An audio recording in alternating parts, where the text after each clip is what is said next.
What's up, it's Jan, back at it again with another nerdy bookish video. This is gonna be my most anticipated July 2024 book releases.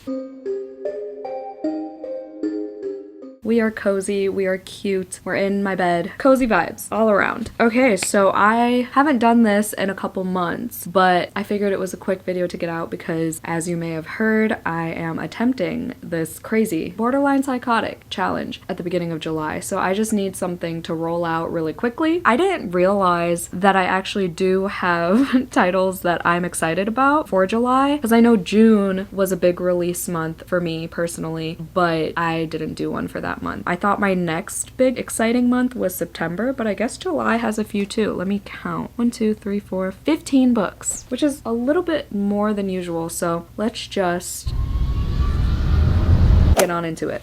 As usual, I'll be using Goodreads as my handy dandy lovely assistant, but I won't be reading the synopses verbatim because, say it with me now, Goodreads is free. Goodreads and Google, in fact, are both free. So I'm just gonna give little blurbs, little buzzwords, you know, get the gist of the story, and I'll say the publication date. We're gonna try to go in publication order unless I forget one, because my little sticky note does not have them in order because past Jan did not think this through. Our first release is called Wilderness Reform, and this comes out July 2nd, and I already forgot what this was. I remember adding it last minute on this. Oh, it's Matt Query and Harrison Query's new book, the two authors of Old Country. This cover is so cute. It's like summer campy vibes, and then there's like a skull in the sky. Love it. It's a terrifying novel about a wilderness camp for troubled teens that is plagued by mysterious events and disappearances. It's about a 13-year-old named Ben. He's sent to a remote reform program for troubled teens. It's in Montana. He immediately realizes that there's something off with all the counselors, and then he gets to know more people. They discover a hidden evil beneath the camp's surface. That should be interesting. I'm not a huge fan of like campy summer books, but this cover really got me, and I actually really enjoyed Old Country. I mean, I gave it 3 stars, but the writing was fine. Their writing has potential. That's all I can say. I don't really know how to explain it. Like, I liked it, but there was something about Old Country that didn't do it for me, but it was creepy at some parts, so I really hope this one ups the ante a little bit for creepiness level. If you hear fireworks, sorry. It's June 30th, so I don't know why I'm apologizing. They should be apologizing to me for interrupting this video, to be honest with you. Next release date is July 9th, and I have a few on that date. First one is a fantasy called The Sky on Fire. I actually have an e-arc of this. It's by Jen Lyons?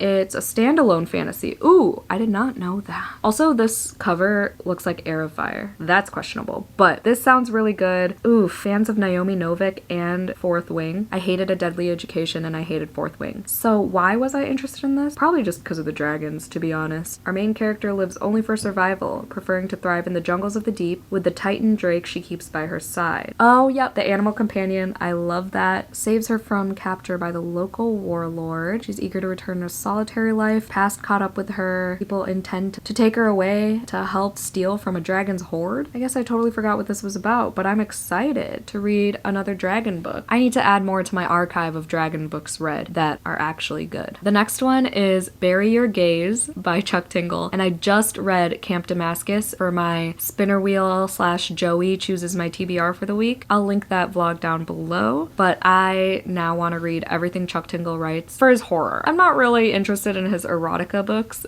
but I will read his horror. This one also comes out July 9th. All of these next few come out July 9th. It's a heart-pounding story about what it takes to succeed in a world that wants you dead. Misha is a scriptwriter, worked in Hollywood for years, which I'm not a fan of. That's why I was originally not interested in this, because I don't like books that take place in Hollywood. I don't like books about fame, but Chuck Tingle's writing, I will read. He's pressured by his producers to kill off a gay character in the upcoming season finale. He's haunted by his past mistakes. He must risk everything to find a way to do what's right before it's too late. Whatever that means. I don't know where this story would possibly go, but knowing Chuck Tingle, it's going to be a little bit unhinged. I'm stoked, and I bet the commentary is going to be really well done. I love the cover. I love when there are things like within letters on covers, if that makes sense. Like if there's photos or pictures inside the letters of a title, immediately intrigued. The next one's a romance by Lana Ferguson, who is the author of The Fake Mate, which I thought was really fun. It was a werewolf book. The werewolf part, not a fan. Realized this year that I'm not an Omega-verse girly, but that's okay. I still gave it 3 stars, but this This one is called The Game Changer. It's about a baker and a hockey player who fall in love. I kind of just want to try to get into my sports romances before The Striker by Anna Huang comes out in October. I want to really like gear up for it, no pun intended. I've read a few, but I want to read more hockey ones to just see what the hype's about. Because I've read one of the Chloe Lease books that's about the hockey player and the woman with arthritis. I can't remember what the title was because all her titles sound the same to me. But other than that, I've read Bromance Book Club for baseball. I've read Rugby from Take a Hint Danny Brown. I've read maybe football. I don't know. I've read a few, but this, I just want to add it to my inventory, if you will. Do I even really need to know what happens? It's a baker and a hockey player. Like, that sounds so cozy. Anything with bakers, bakeries, desserts. Like, ooh, wait, is there a dessert on this cover? I could use this for my coffin covers challenge. There was a cupcake on the cover. So on Patreon, I have this thing called Coffin Covers Challenge every month. It's like Buzzwordathon, but instead of in the title, it's on the cover. And July is look for a dessert on the cover. And you read that book of the month. That's the challenge, you know, kind of self-explanatory. This one has a cupcake. Perfect. Otherwise, I have One in Rome by Sarah Adams, but Lana Ferguson's writing is really fun, so I have no doubt that I'd at least have fun with it. I'd probably still cringe at some parts because her sex scenes in The Fake Mate were a little bit cringy. Anyway, I'm gonna move on. The next release date we have is July 16th. First one I have on this list is Business Casual by B.K. Borison. B.K. Borison is the author of the Love Light Farms series. I've yet to continue that series, but I 5-starred Love Light Farms, surprisingly. Y'all know I'm not a Christmas romance girly, or Christmas girly in general, but I do intend to finish this series. This one is about two opposites who will find out if one night together is enough to get each other out of their systems. Oh no, it's the final book.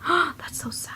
Okay, so it's like, what's that trope? Sworn off love or something? I mean, one night stand, no strings, they'll kick their uncomfortable attraction to the curb and return to their respective responsibilities. But of course, it's not just gonna be one night, isn't it? Alright, next we have The Lost Story by Meg Schaffer. This is the author of The Wishing Game, which I haven't read yet, but I've heard really good things, especially from the girls who love whimsical fantasy. I have to be in the right mood for whimsical fantasy, but this one seems like something I'd enjoy more, maybe, than The Wishing Game? I don't know, but it's inspired by Narnia. It's like a fairy tale for grown-ups, which I'm usually not a fan of if it's like an original fairy tale, but if it's similar enough to Narnia, then maybe I'd enjoy it. Like, I like retellings, but if it's a whole original story, I've said this before multiple times, I don't know why that is though, but it's about two boys who are best friends, Jeremy and Rafe. They went missing in a forest in West Virginia and reappeared 6 months later with no explanation. Kind of reminds me of House of Hollow by Kirsten Sutherland. 15 years after their reappearance, Rafe is a reclusive artist. Ooh, I love books with artists. Jeremy is a missing persons investigator. Cool. Someone else vanished in the very same forest, and Jeremy is going to help figure that out. Rafe and Jeremy must return to the enchanted world they called home for 6 months. Yeah, see, that sounds fun. It's a little bit of like Wayward Children vibes too, which is growing on me. Like, that series, it took a couple books for me to actually get into. You know, no. You know what? It took reading it physically. Do not read Wayward Children audibly. I did not enjoy the first 2 books because of that. The third book I actually enjoyed. I read it with my eyeballs. The next book that comes out on July 16th is called The X Vows by Jessica Joyce, who's the author of You with a View, which I own, but I haven't read yet. Shocker, I know. And this is a second chance romance. It's estranged exes and it's forced proximity at their best friend's wedding. I hate wedding settings in books, but with second chance romances, I typically make an exception because that's my favorite trope, if you didn't know. It takes place in Napa Valley. I feel like it's going to be the perfect summer romance book, so hopefully I actually read it in the summer. We shall see. I do love the cover. It's a relaxing cover with the sunset and the fields. I love the design of this cover, actually. Good shit. Give that person a raise. Oh, there's this short story collection called The White Guy Dies First. Kaylin Barron's in there. Farida Abike-Imide, who is author of Where Sleeping Girls Lie and Ace of Spades. It's edited by Terry J. Benton Walker. So it's 13 scary stories of fear and power. It's a YA short story collection, but I mean, I love that cover. The hot pink, love it. I'm curious to see who all the authors are. Oh, they list them. Ooh, Tiffany D. Jackson has one. H.E. Edgman, Kendare Blake, Alexis Henderson. All right, let's go. Chloe Gong. They're all BIPOC authors, and it's called The White Guy Dies First. Love it. How can you not? The next release date I have is July 23rd. That's when Ally by Junji Ito comes out, which is his next short story collection, and y'all know Junji Ito is king. I love him. time. I don't know what else to say. I've read pretty much everything he's created except the Cat Diaries and the Dissolving Classroom one, but everything else I've read. Some I've read more than once, and my favorite is Tomie, if you were unaware. But Alley comes out, and I don't even need to know anything about it. It's a short story collection. I love his short stories. I just hope it's good, because I've been waiting. And I love the green on this cover. The next one that comes out, it's called The Last One, and it comes out on the 23rd. But I don't know what. This is what happens when you make lists like this, not fully paying attention. Oh,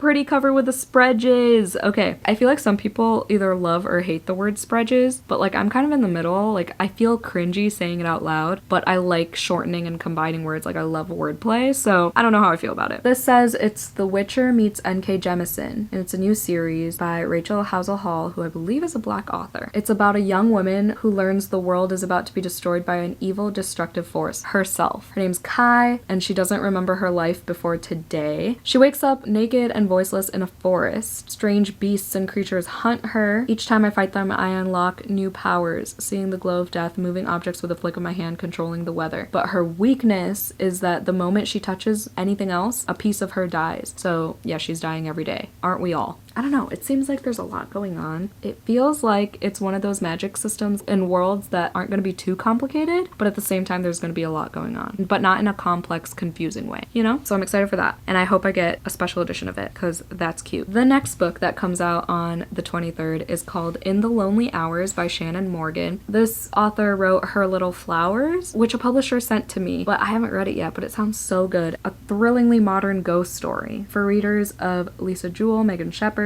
Eve Chase. I've never heard of Eve Chase. The new inhabitants of a centuries-old castle perched on a remote island in northwest Scotland must confront its tragic and terrifying history. All I needed to know. For some reason, I love books set in Scotland. Have I been there? No. And it's a remote, isolated setting. Also love that. All I need. And then we have A Certain Kind of Starlight by Heather Weber. Also comes out the 23rd. I believe this is just like a contemporary fiction magical realism, maybe? In the face of hardship, two women learn how to rise up again. Main character's name is Addie. Ever since I read Addie LaRue, usually if a book has a main character named Addie, Adeline, Adelaide, usually it's a high rating for me. 12 years ago, her best friend lay dying. She entrusted Addie with the biggest secret of all. She's living a lonely life, keeping everyone at a distance. Her beloved aunt has a shocking diagnosis. She has to come back to her hometown to run the family bakery. Like, how cozy, but also devastating. And then Tessa is the other woman. She feels like she's failing. She's gone through a breakup, more family health troubles. Do they fall in love? Is this sapphic? This just sounds fucking depressing, but it seems like it's one of those where it like shatters your heart and then puts it back together at the end. You know what I mean? We're down to our last release date, which is July 30th, and we've got this book called Beneath the Cursed Stars by Lexi freaking Ryan, who is the author of These Hollow Vows and These Twisted Bonds, which were both 5 stars for me, and I need to reread those ASAP. I believe this is a new series. Maybe it's a standalone, I don't know. I didn't even read the synopsis. This is an auto-buy author for me, so I guess we'll find out together. Romantic fantasy in which a human princess armed with death's kiss and a fae shifter on the run become unlikely allies when a mission to assassinate an evil collides with a fatal prophecy. Okay, prophecies aren't really my thing in books. I love fae. I love Lexi Ryan's writing. Her other books were also about fae, so we'll see how this goes. Oh wait, yeah, see, Goodreads says July 9th, but then on Amazon it says July 30th. I don't know what's real, but either way it comes out in July. I'm gonna buy that one on release day. I was gonna pre-order it on Amazon, but I was like, what if it comes out July 9th and Amazon's just late on things? So I don't know. I'm just gonna wait. Oh my gosh, this last book, y'all, this is so Jan-coded, as the kids these days would say. Called The Nightingales Castle, and it's about the Blood Countess, Elizabeth Bathory, who's this female serial killer who like drank blood or had rumors about drinking blood or whatever. It's historical fiction with a touch of Dracula, a feminist reimagining of the story of Bathory, the infamous 16th century Hungarian aristocrat known as the Blood Countess, who was rumored to have murdered hundreds of peasant girls and bathed in their blood. Not drank, sorry, bathed. I'm so excited for this. You have no idea. Like, why is nobody talking about this? Why has no one told me about this yet? I love the cover. It's stunning. The skulls on it, the red, the background looks like Dracula's castle. Why does it say May 2, 2024. Is this out?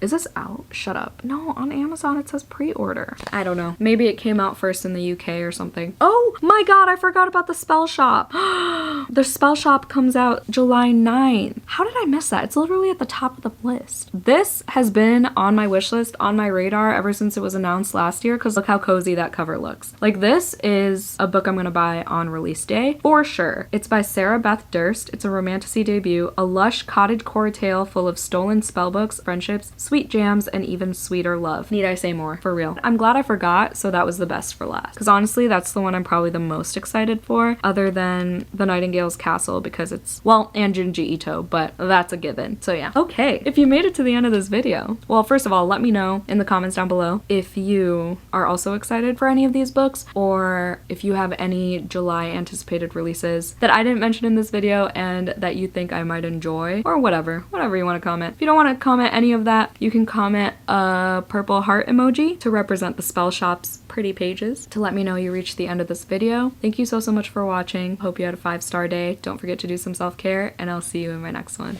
Bye.